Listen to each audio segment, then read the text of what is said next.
Bismillahirrahmanirrahim. Assalamu alaikum. I'm Nasma Abdul Mohsin and this is Maldives Today. We're here tonight with the Deputy Minister of Environment and Energy, Ali Amir. Welcome to the program, Amir.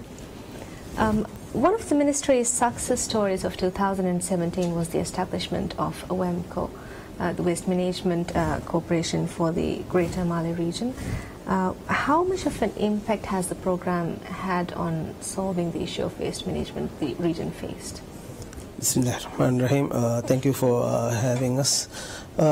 Indeed, the issue of waste management, in fact, is an issue of concern for the Maldives, and now we like to say that waste management is the biggest environmental threat facing the Maldives at this time, and obviously it's the most visible fact. So to deal with this issue, we started a few initiatives, and one of those initiatives is, of course, as you mentioned, the creation of Waste Management Corporation.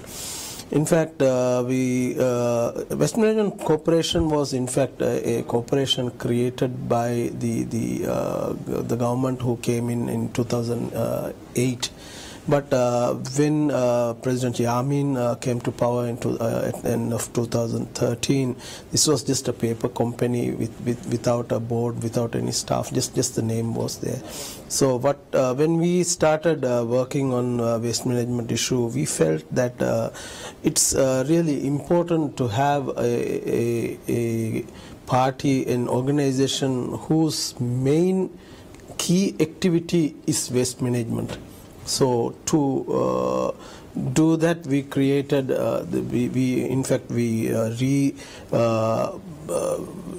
evaluated, and we came up with creating WEMCO, Waste Management Corporation. So we created the new board and put in staff, and then started. It was started in 2015. Early 2015, and that year. It was in late 2015, in fact, and 2016 was when they started their operations here in Mali. They started in 2016 December was the initial pilot project of waste collection here in Mali, and then gradually we increased to cover whole of Mali. We announced that we were able to cover whole of Mali in August of 2017, I believe. So that was quite a rapid development on WEMCO's side as well, and from that point on until now, this end of January 2018. So in the last 4-5 months, WEMCO has become a corporation, a company where the general public has accepted their services. They have brought about a marked, noticeable change in the waste management process, especially here in Mali and in other places where they are active, which is Formula, Ngaddu and Vilingili, Mali. So they are active in these areas.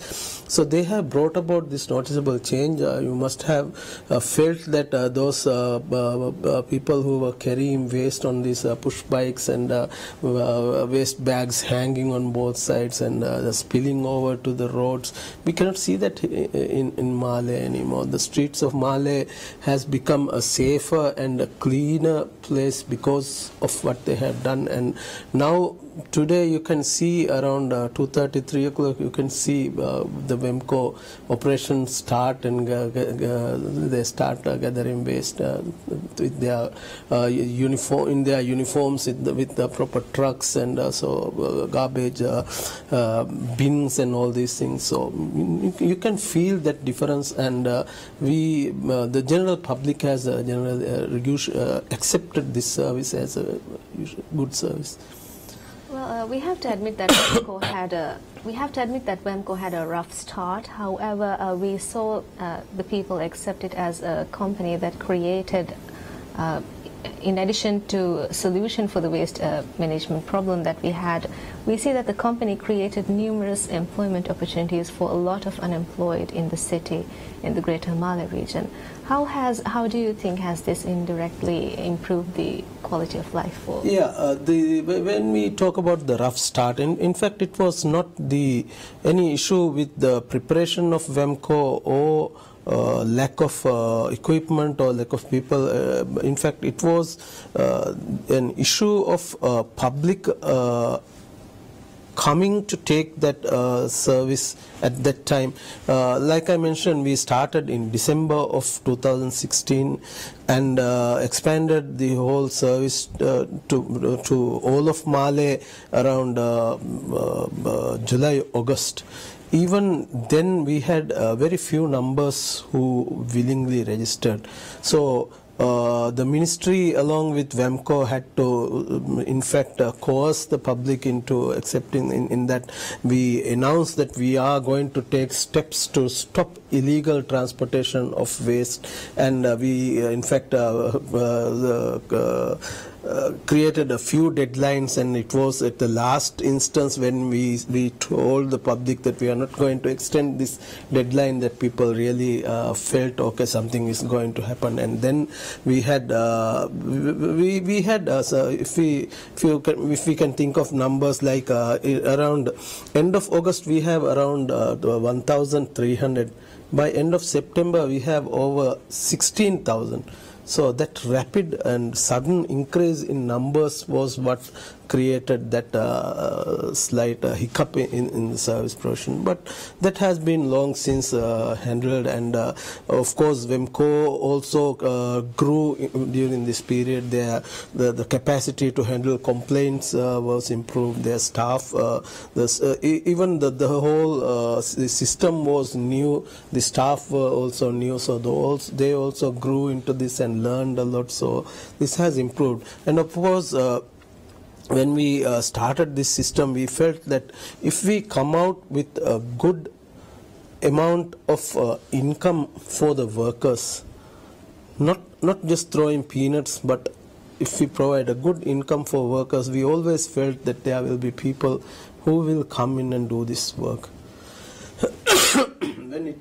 When it started, it was seen that waste management is not something that Maldivians like to do. We really let the foreigners handle waste. But since WEMCO came up with these good salaries and good working conditions and good stylish uniforms for them to wear and good quality equipment, the people have generally accepted, and we get quite a lot of Maldivians, even young Maldivians who came into the employment. And noticeably there are quite a few number of women who are working in this sector and getting a good salary out of this, and their lives have improved because of this. So I think it's a success story in that as well.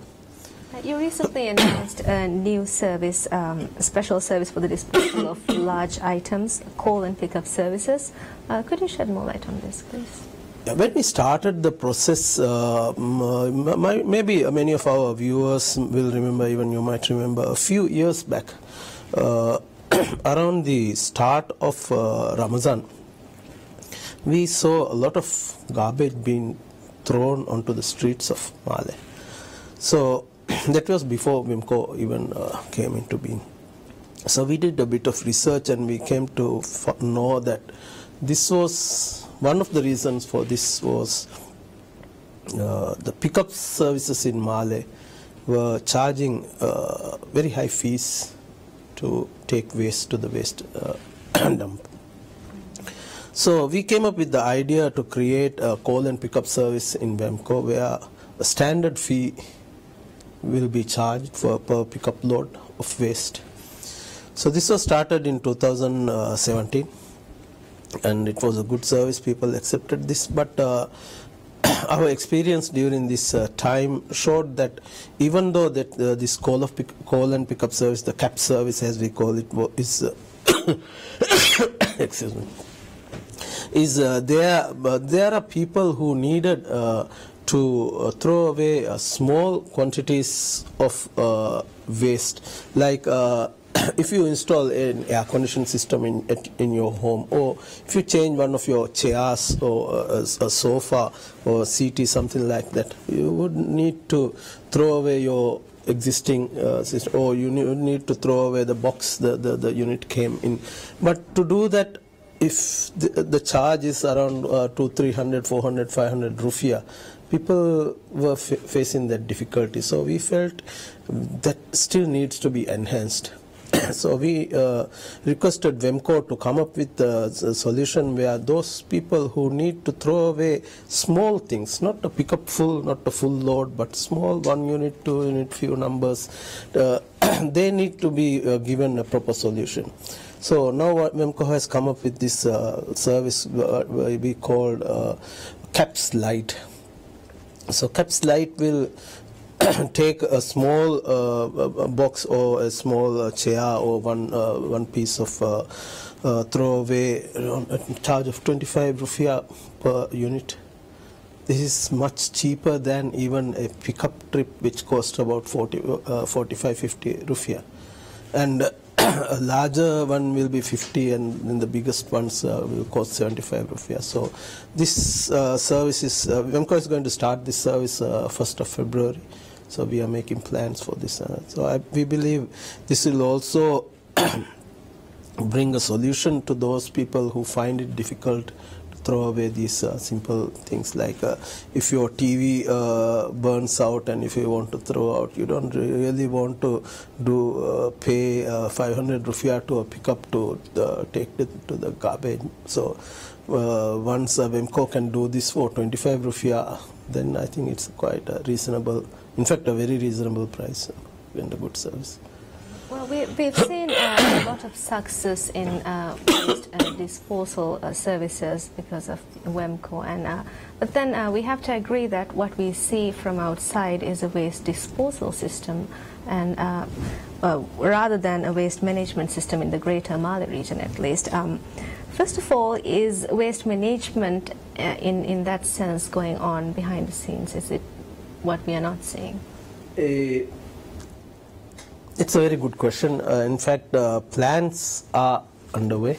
We are making plans to create a state-of-the-art waste management system, not just here in Mali or in all of Maldives. We have divided the Maldives into 7 zones for the purpose of waste management, and the zone here in Mali, the Greater Mali, and Wavu Atoll, Kaf Atoll, and Alif Atoll. This we call this the Zone 3. Zone 3 waste management system is being designed even as we speak. We have hired a consultant who has created the initial, we already have the initial preliminary designs, which will be presented in February, this coming February. We will create 3 waste transfer stations, one here in Male, one in Hulu Male, one in Vilingili. The Male and Vilingili transfer stations, the designs are completed. In fact, bidding for these systems will start hopefully in February. The Hulu system, we are working with the Hulu Development Corporation on land allocation for this system, and once land is allocated, we will also start bidding process of that. We are working with Asian Development Bank, ADB, who is also working with 3 other international banks, namely the AIIB, the Asian Infrastructure Bank, the Islamic Development Bank, IDB, and also some funding available through Japanese government. So there is a project of $126 million US being developed.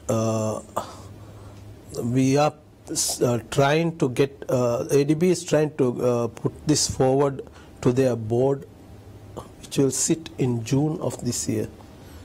And the land required for setting up the waste management system in Tilafushi, the space has been allocated, and we are trying to start a land reclamation hopefully in February again.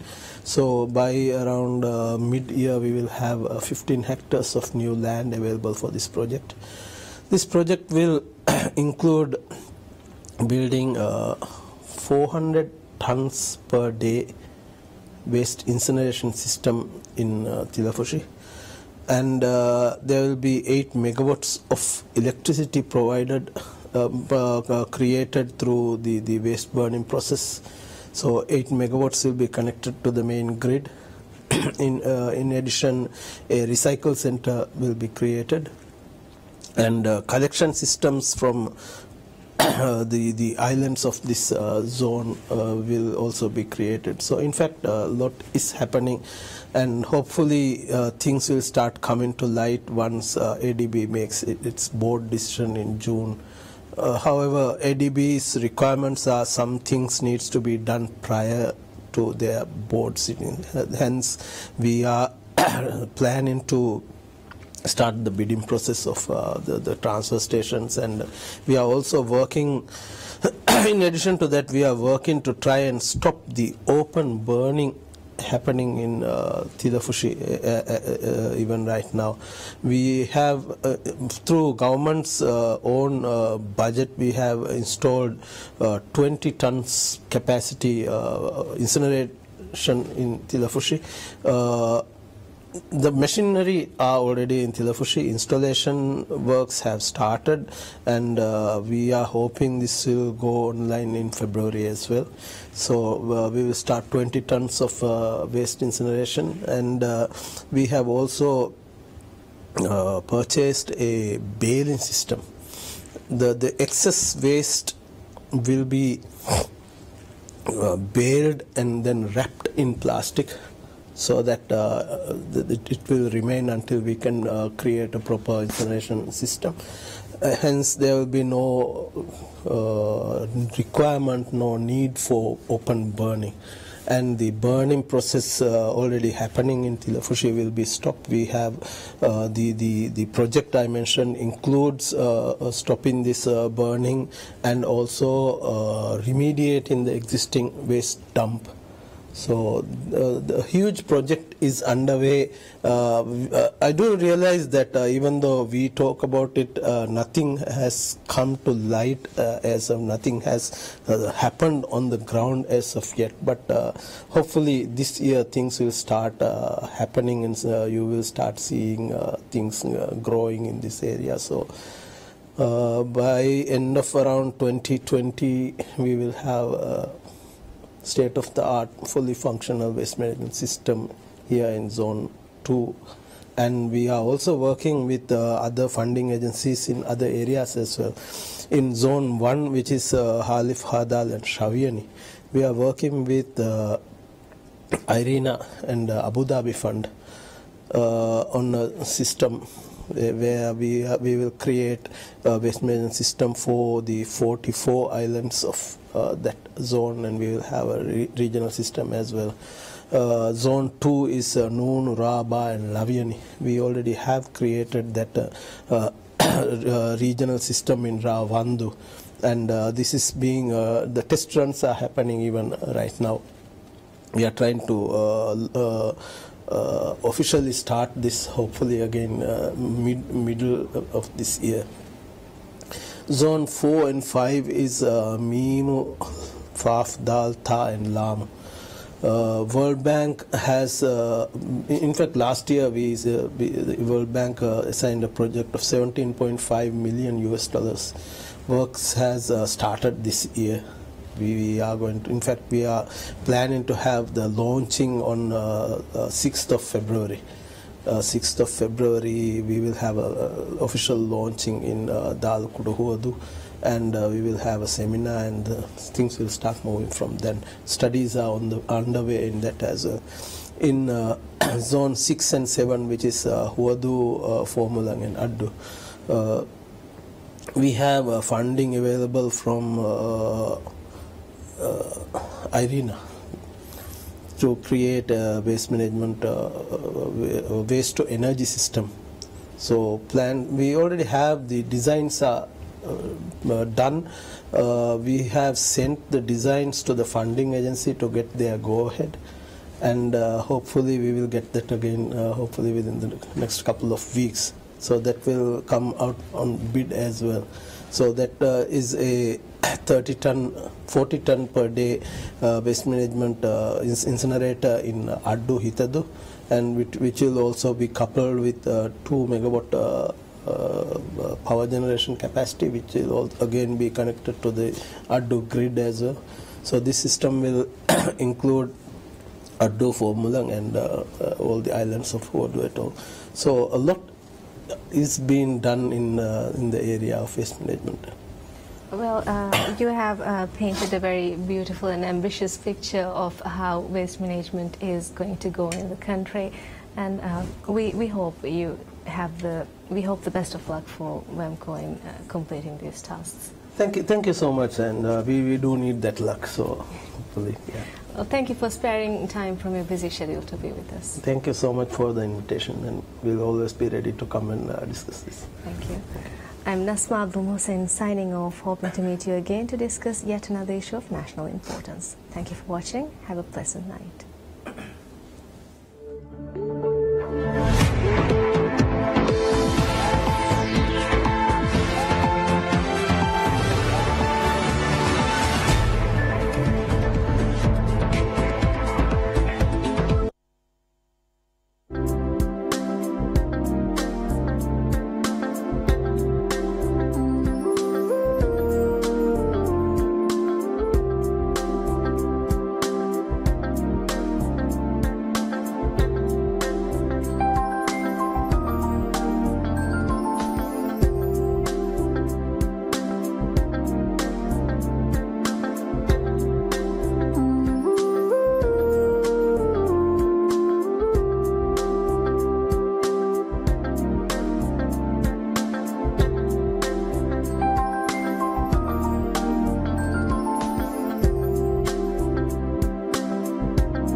ಕೊಲಮಾಫುಟ್ಟ ಅವುಂಡ ಫೇವಿ ಹಿಸಾಬು ಕೊಲಮಾಫುರು ತಿವಿದಾಳು ಹೂಣು ಮರ್ಹಬಾಯಾಕಿ ಅದಿ ಕೊಲಮಾಫುರಿನ್ ಅಳುಮೆನ್ ತರಗಿಯ ಮಿಕುರಾ ಮಸಕ್ಕೆ ಬಲಾಗ ತುಂ Ranju ಕೊದ್ದೆ ಬಾಗುತ ಅವುಂಡ ಫಸೇವಾನ ಮಿರಶುಗೆ ತುರ್ bridge ನಾಳಾವೆಸ್ ಫುದಿಗೆಂದಾನ ಕಫಾತು ಏಕಿ ಕಂತತ ಕೊರಬಾಫ್ತಿ ಏ ಶಕ್ಕೆ ಬೆಸ್ನೆ ಗೊತು ರಾಜ್ಯನ ತರಗಿ ಅಳುಮೆಂಗೆ ವಿಷ್ಣು ಹುದಿಗೆ ಬಲಾಗನ್ನು ಅದು ಹಮೆ ಯಾಕಿ ಮುಳಿ ಕೊಲಮಾಫುರಿ ಹುಳುವಾದ ಮಟ್ಟಕ ತಿ ದೆವ್ವಿ ಅಳುಮೆನ್ ದೆಮ ಫಿರಿನ ತಳುದನಿ ಅಳುಣ ಬೇನುಮನಿ ತಿಬೇಫ್ನುಗೆ ಹಿತುಗೆ ತಳುದನಿ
Creating a news agenda that reflects an unbiased view of Asian current affairs without relying on external news sources. Asia Vision, Asian news through Asian eyes. For over 30 years, we have been getting stronger and faster. This year alone, we have added 4 new members, increasing our total to 30 members, contributing and exchanging news material every day. But our influence is just not limited to the region. We have been expanding our network across the globe. In the Middle East and Northern Africa, we have Sister Union, Arab States Broadcasting Union, sharing news with us daily. In Europe, we exchange news with over 60 different European broadcasters, and in America, CNN receives news materials from AVN and broadcasts them all over the world. Asian news is changing faster and having more of an impact on global affairs than ever before. Through improvements in technology, journalists are able to submit and access more news stories and receive updates through our newly integrated internet-based platform. The new internet platform has made it easier to contribute and access current news events, and the rise of membership participation has led to a dramatic increase of items being exchanged over the last year. With the exchange of news comes the exchange of ideas. Members can also benefit from ABN journalist workshops and attachment schemes in our bid to create partnerships, spread knowledge, and elevate standards. So, contribute your views in global affairs and join us as we document history in the making. Asia Vision. Asian news through Asian eyes. Hello and welcome to ABN News. I am Mariam Shoshat. Women's marches protesting inequality and a range of other social problems continued for a second day in the United States and major cities in Europe. Massive marches with women wearing pink hats first took place a year ago, largely to express women's anger at the election of US President Donald Trump and his attitude toward women and minorities. This year, the marches are seeking to grow into a movement to fight against a broad range of social injustices. VOA's Latita Holt reports. Thousands of people answered the call to participate in a women's march in Las Vegas Sunday. But unlike rallies in other cities this weekend, the Las Vegas event named Power to the Polls was aimed at ensuring that voters, especially women, are ready and able to cast their ballots in crucial elections for Congress later this year. We've also had a lot of folks that are already registered but may not realize that they've moved and needed to change their address or change their political party. Nevada is a closed primary state, and so in order to participate in our primaries in June, one would have to ensure that they're registered with a particular political party. Protesters say in addition to women's rights, many other issues are at stake in the upcoming elections, such as affordable health insurance, minority rights, and immigration laws. Diane Poling traveled from Dayton, Ohio to participate in the Las Vegas rally. Many of my friends have already been sent back to Mexico. I've grieved about that. My friends have grieved about it. Many of my friends are black and are being mistreated, and 45 can't do this to us. We're not going to allow it. Last year, massive rallies took place in Washington a day after the inauguration of Donald Trump as the 45th U.S. president. Many women found Trump's attitude towards women offensive and were determined to show they will not allow his administration to curb their freedoms. The marches spread outside the United States, and protesters in major European cities, including London, returned to the streets this year. Having equal pay, that's a huge thing that we're still fighting for. There's so many women who've had to say, I'm actually leaving my job because of this, and that shouldn't be happening. They should be giving women more pay. A protester in Washington told VOA the demonstrations are making a difference. But we did see that after last year's march, plenty of women decided to run for office, plenty of women won. We took Alabama as that was known as a red state, turned it blue, and I think that a lot of it has to do with the movement that has gone on over the past 12 months. The U.S. Senate has gained one Democratic lawmaker when a Republican candidate in Alabama lost last month's race for the seat. The groups that sunk the Republican candidate at the polls were women, young people, and black voters. Zlatica Hoke, VOA News, Washington. Rough estimates say about 2 of every 100 people around the world have or need replacement joints. Now, some Polish doctors are using stem cell technology to rebuild worn-out cartilage instead of replacing it with metal. VOA's Kevin Enoch reports. Cartilage, the white stuff you see here, keeps bones from rubbing against each other. It's the body's shock absorber. But age or overuse can wear it away. That usually means surgery and a metal joint replacement. But a team of Polish doctors is using stem cells instead to grow new cartilage, and it's working. The novelty of this method lies in the fact that we use umbilical cord stem cells that are capable of reproducing cartilage. Not only is it a way to get the body to fix itself, it's much less invasive than joint replacement surgery.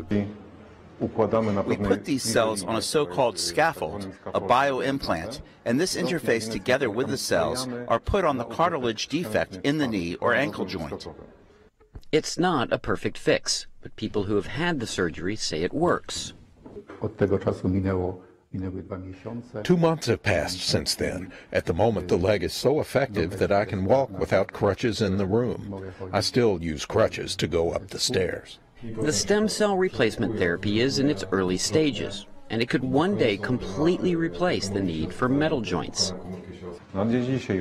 Today, we are on the way to replacing a metal hip joint with a biological one. We are only at the beginning of this path, and we cannot say that we are completely replacing it yet. But if we can postpone the need for a metal prosthesis in some patients, that would be a great success for us. Only 12 patients have received the stem cell replacement so far. Studies are being done on its effectiveness in the hopes of pushing the technology even further. Kevin Enix, VOA News.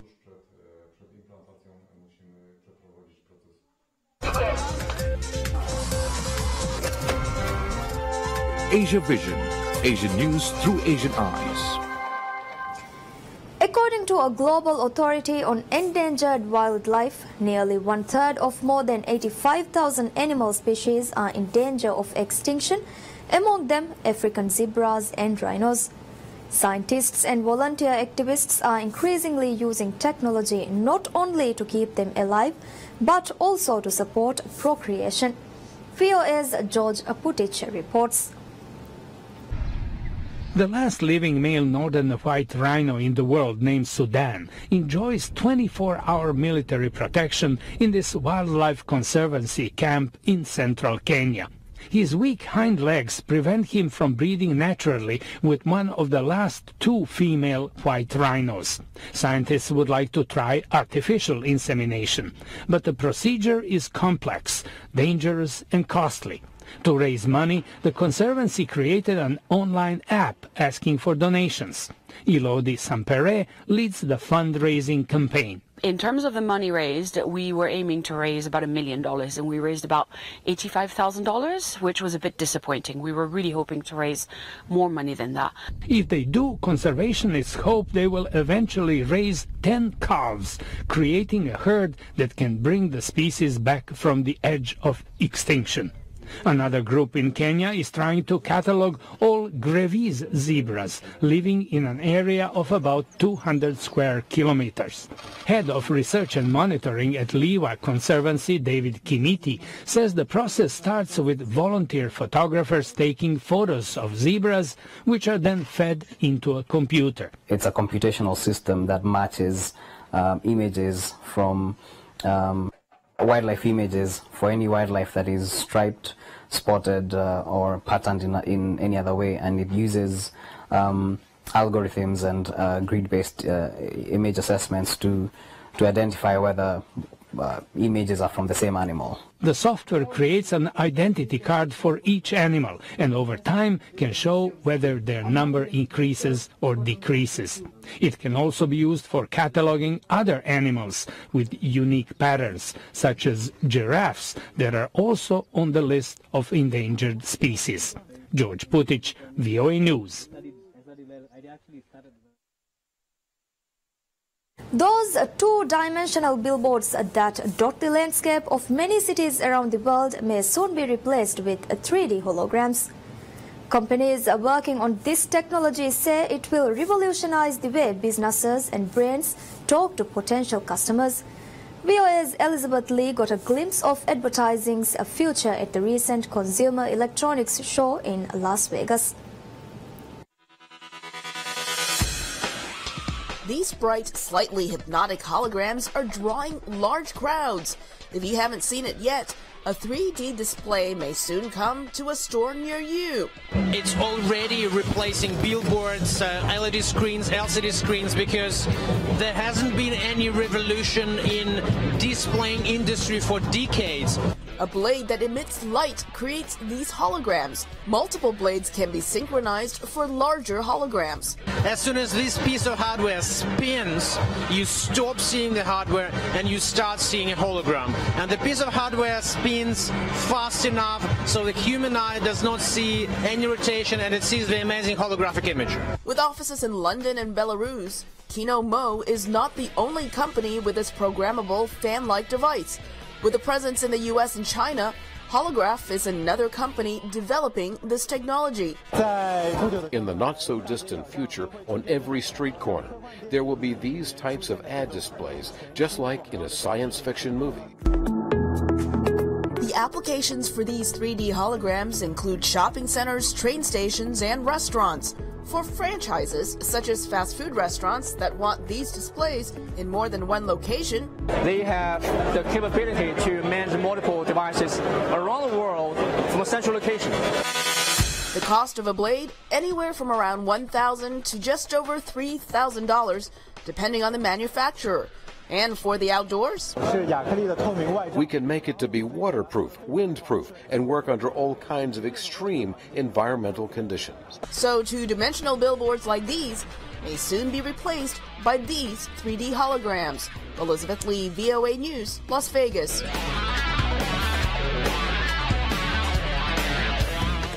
Afghanistan's arts and architecture were once the pride of Asia. However, more than 4 decades of war have left many of the country's traditional crafts on the verge of extinction. Now, a Britain-based organization, Turquoise Mountain, is working to preserve Afghan heritage in the capital's still surviving commercial district, Murad Khani. VOA's Diva Services Munaza Shahid reports from a recent trip to Kabul. The sights, sounds and smells of Kabul's Murad Khani district are unmistakable. A blacksmith forges an axe and the aroma of lamp cooking in traditional pots wafts through the bazaar as a potter spins his wheel to craft clay pots.